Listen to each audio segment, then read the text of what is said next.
The biggest mistake that homeowners make is buying a home for just who they are right now, not who they might grow into. My guest today is Tiffany Aliche, better known as the Budgetnista. In her late 20s, she was over $300,000 in debt, but her climb back made her one of the most trusted voices in personal finance. Today, she's a New York Times bestselling author, and she's here to share with us what most people don't understand about budgeting for a home. Welcome back to Own It. I'm Angie Hicks, co-founder of Angi. Own It is everything you need to know about owning a home without it owning you. In today's episode, we talk about the real math about owning a home, the rule that keeps you from buying too much, and the one mistake homeowners make that has nothing to do with the house. Let's get into it with Tiffany Aliche. Tiffany, it's great to have you on the show. I love to talk budgets. In learning about your background, you grew up talking budgets. Yes. You said your dad was a CFO, so dinner table conversation revolved around finances quite all often. the time. I'm one of 5 girls, so you can imagine the expense.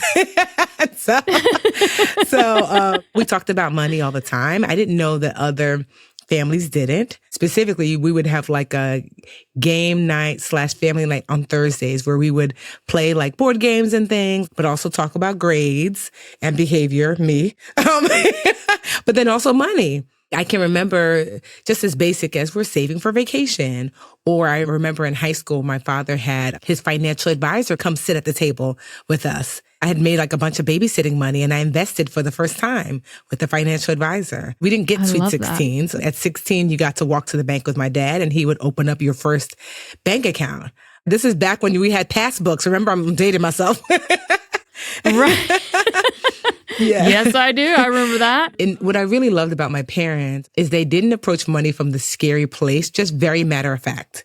I worked every summer since I turned 14. Every pay period, my dad would have you come and sit with him and you would have to explain all the withdrawals from your passbook. You can spend your money how you like, but you have to be able to back it up. And I was a mess in the beginning. Yeah. But it really taught me to be more responsible, and really, I appreciated it once I hit college. And my college roommate had debt collectors calling our dorm room.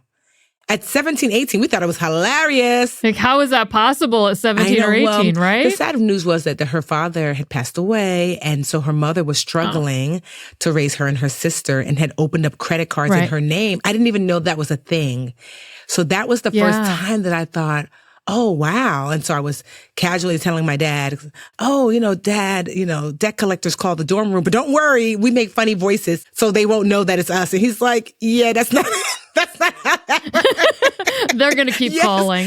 And so he gave me some really solid advice and I shared it with her.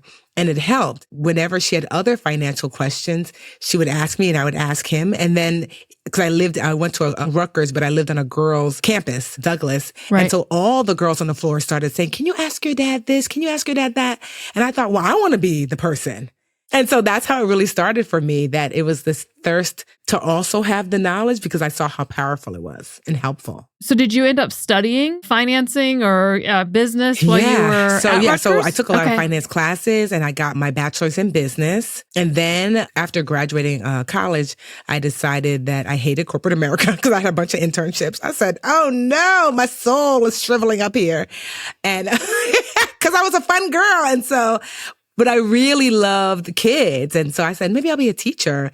And so I went back to school and became a teacher. I taught preschool for 10 years. I got my master's. I thought I was going to be a principal, but I realized that you don't actually get to teach when you're a principal.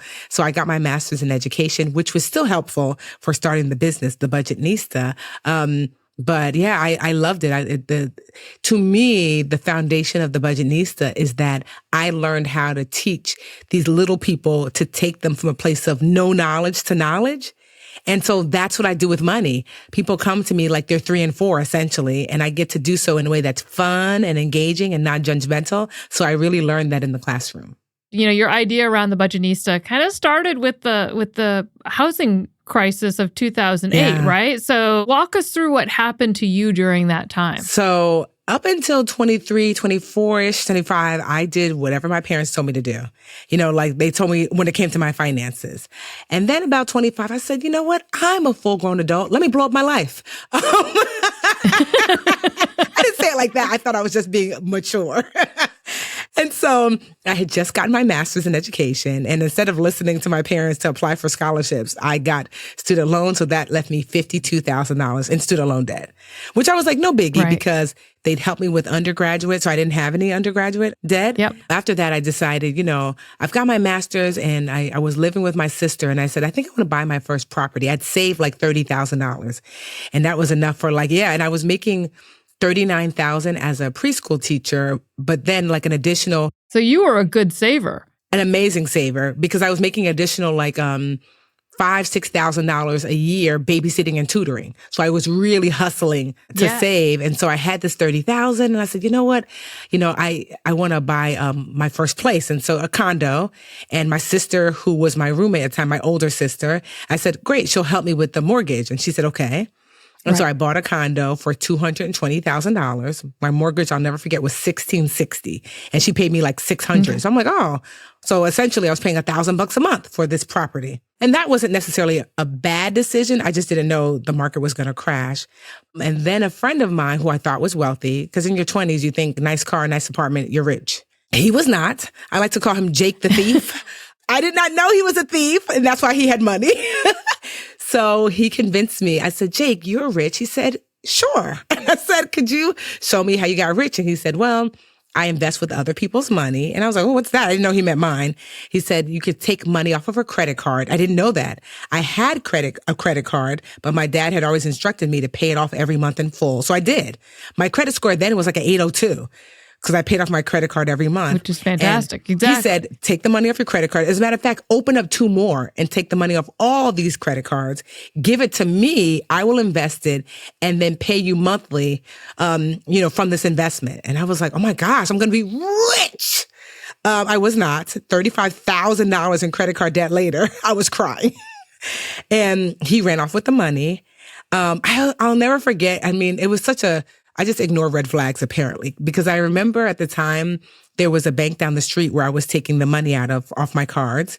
And I used to, for preschool, we used to have to get dressed in nurses scrubs so you could play with the kids without worrying about your clothes. And I had on these pink scrub bottoms and a teddy bear scrub top. I probably just look like a baby. I'm at the bank asking, can I please take $35,000 from my card? They were like, are you okay? And I was like, yeah. And meanwhile, I'm like, you're like, what's going 25. on? Yeah, people don't do this. Yes. And they were like, are you sure it's not a scam? I'm like, no, this is my friend. But I was an adult. So they said, okay.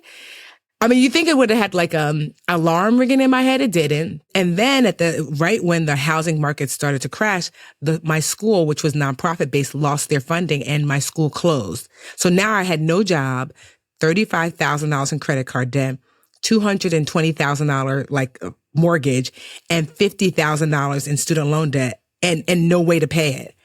And the debt collector started rolling in, and I just remember feeling panicked, and I didn't want to tell my parents because I was like, oh my gosh, I had not consulted them on any of these things, really. My sister was like, well, what if they take your house, what will you do? I said, I guess I could move back home. She's like, well, why wait?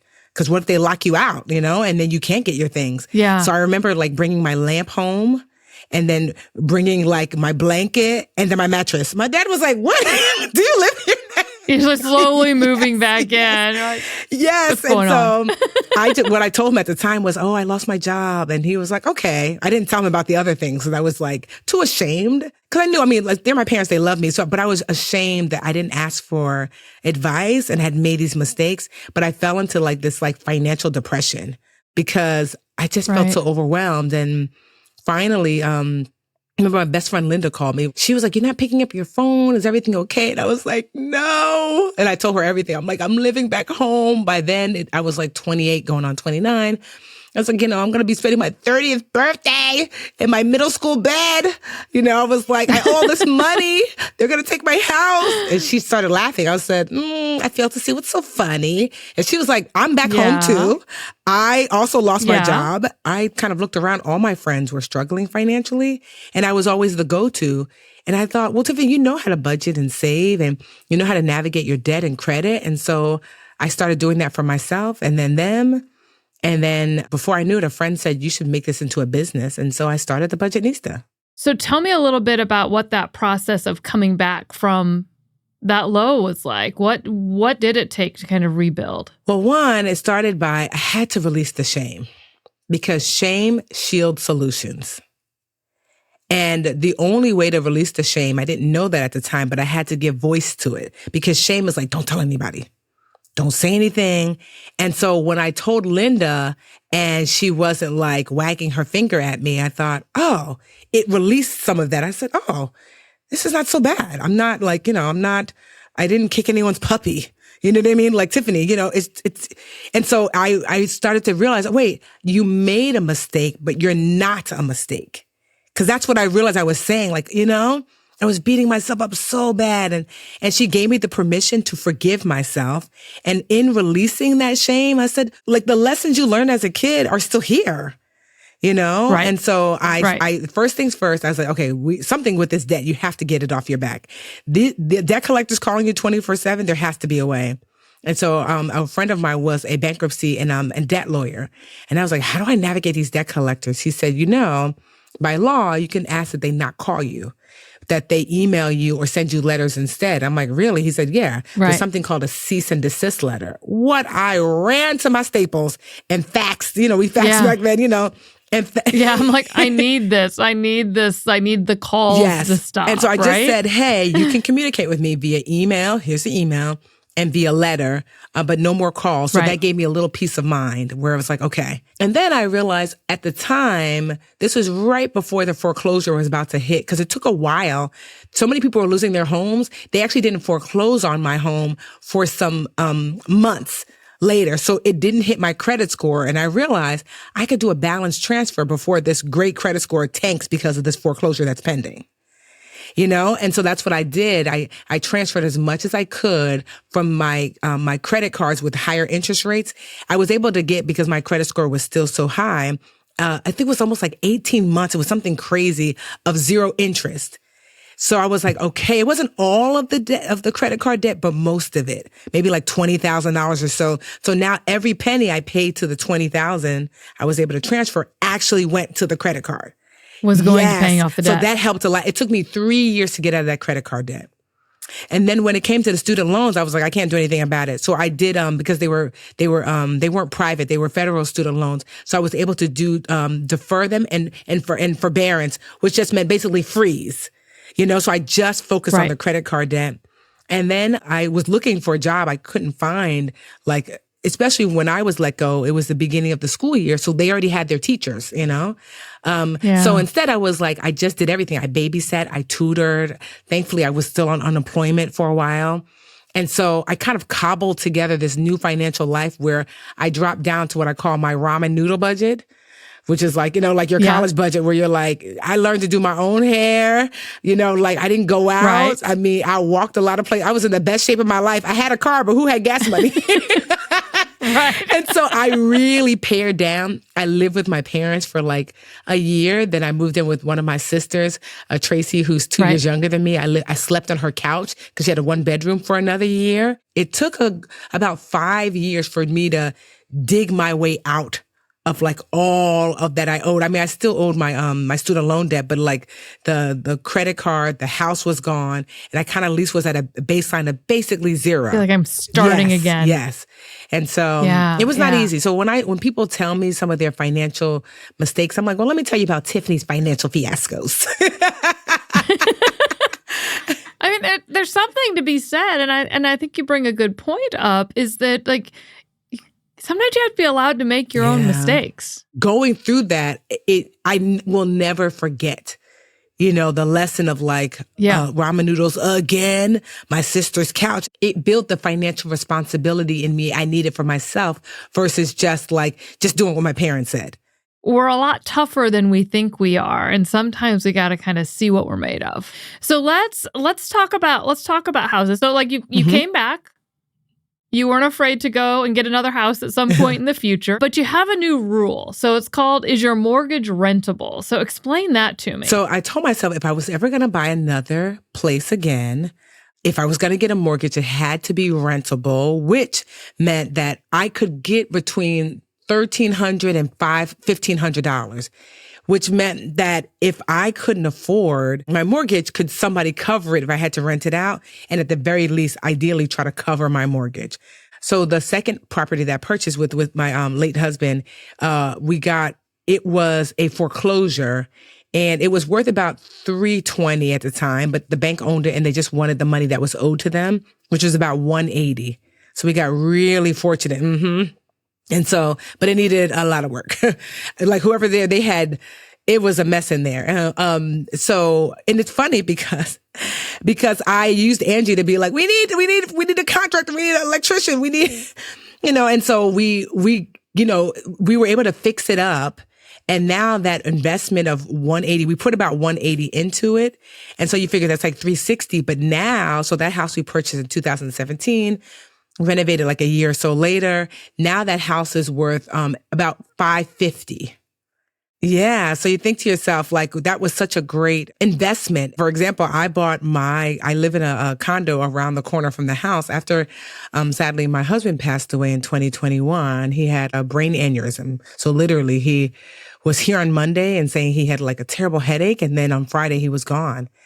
41. Oh, that's horrible. I'm so sorry to hear that. So the condo that I purchased, and I'm always like free with numbers, I purchased it for $520. 2023 is now worth $820. Isn't that crazy?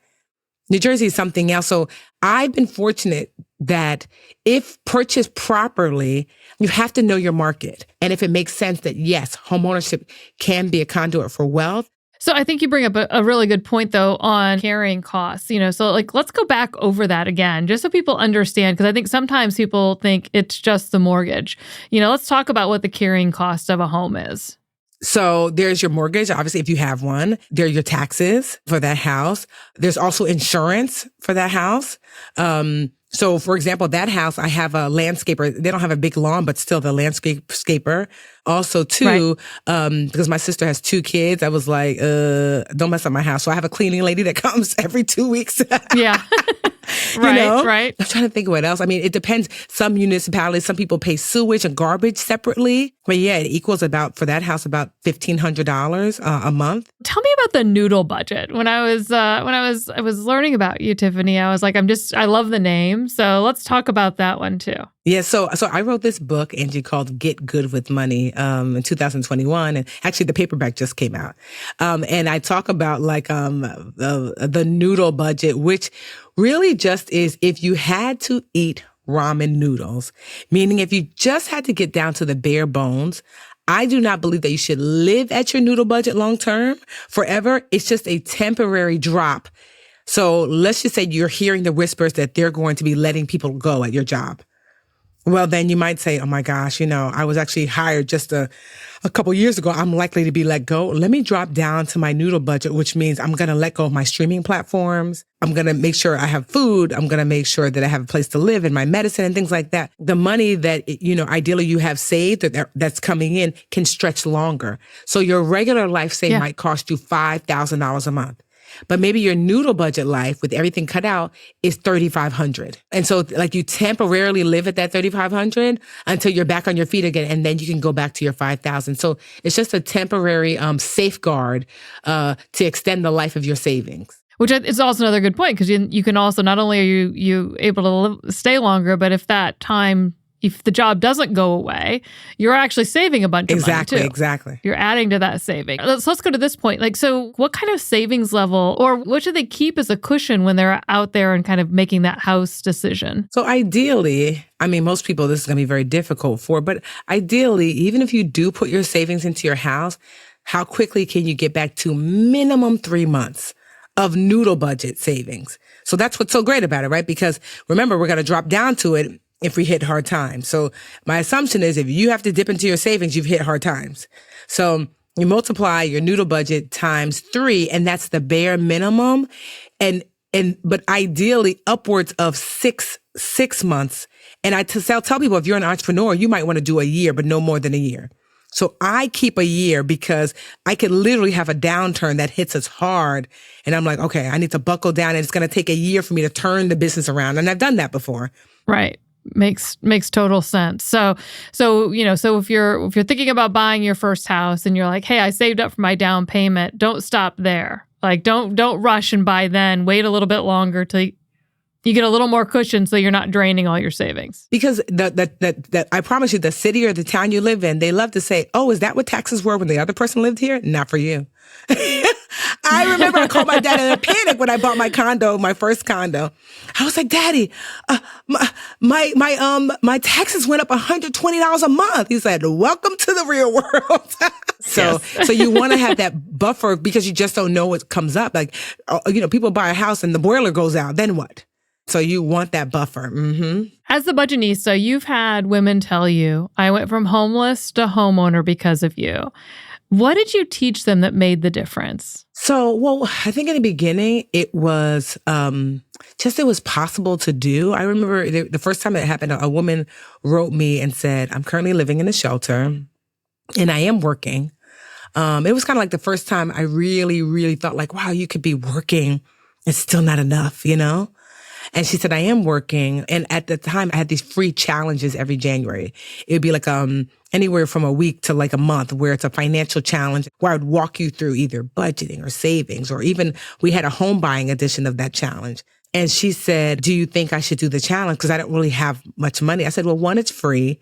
And even if you do it just on paper, like you can't save, you can't do the things just yet. I said, because, unless you know how to do something different, you never will do anything different.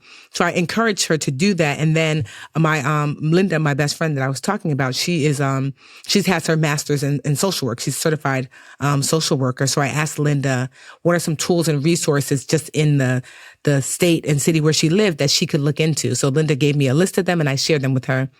And this is a woman, just via literally Facebook message. We're just messaging back and forth. And then I didn't think about it. I hadn't heard from her for some years. And then I got a ping one day and I could see the old messages. She said, Tiffany, I don't know if you remember me. So I looked at the old messages. I was like, oh, that's right. The young woman in the shelter. And she's like, I just want to say thank you so much. I'm closing on my home today. Oh my gosh. And I love that. I was like, what? Because I'm a big crybaby. So I gave her my number. I was like, call me. And we cried like babies on the phone. And I was like, I'm so proud of you. And I literally said, what did I say? Because and she said, no, Tiffany. She's like, one, you gave me that there was hope that I could do it. Then you gave me the step-by-step tools about here is how you budget and start to save and manage your debt and pay down your debt and manage your credit. And she was just like, slowly but surely, I started to make more money, but I didn't forget how to budget, how you showed me how to save, how to set aside, how not to live over my means.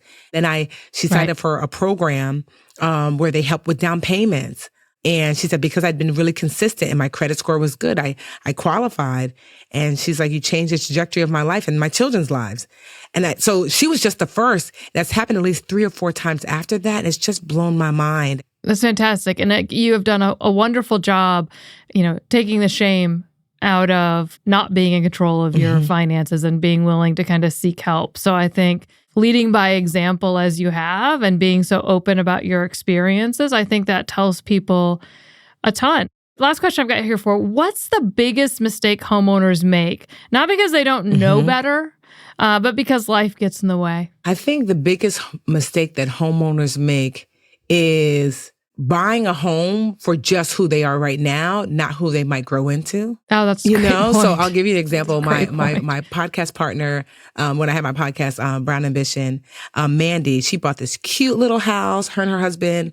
And it's like, I think I want to say it's 2 or 3 bedrooms. And at the time they had one rambunctious son. And it was really cute. And then the pandemic happened and they were able to refinance for like 2-3%. Amazing. And then they had a second son. 2 boys. Oh my gosh. Yeah, and they're working out of their house, and she's like, but where are we going to go? We have 3%. We have 3%. So she's like, if I would have known, I would have gotten, they knew they were going to grow their family. She's like, I wish we would have gotten a house that made sense for where we're going and then locked in that 3%. And so I think that's one of the biggest mistakes because, you think like, this 2-bedroom is going to be enough. What are you planning to get married? Are you trying to have additional children? So just keeping that in mind. So Tiffany, if people want to learn more about all of your great advice when it comes to budgeting, where should they go? So I am the Budgetnista on all the platforms from LinkedIn, YouTube, Instagram, TikTok. And if you'd like to get a copy of my new paperback, it's out on paperback now, my New York Times bestselling book, Get Good with Money. It's available at getgoodwithmoney.com. It's very fun, Tiffany. I really enjoyed it. Thank you, Angie. Here's what I'm taking away from my conversation with Tiffany. A house isn't just a mortgage. It's the taxes, the insurance, the landscaper, even the boiler that goes out the week before you move in. But the mortgage is only one piece of the puzzle. What's important is to understand the full budget. It's not actually about renting. It's about not letting a house own you. The mortgage you can carry, the cushion you don't drain, the decisions you make on purpose. That's what owning it actually means. Thanks for watching. And if you enjoyed it, please subscribe and share it with someone who needs it. The biggest thing I took away from Tiffany was that shame shields solutions. We have to talk about money. Talk about it with your partner, your kids, your friends. That's how you actually own it. Until next time, I'm Angie Hicks with Own It.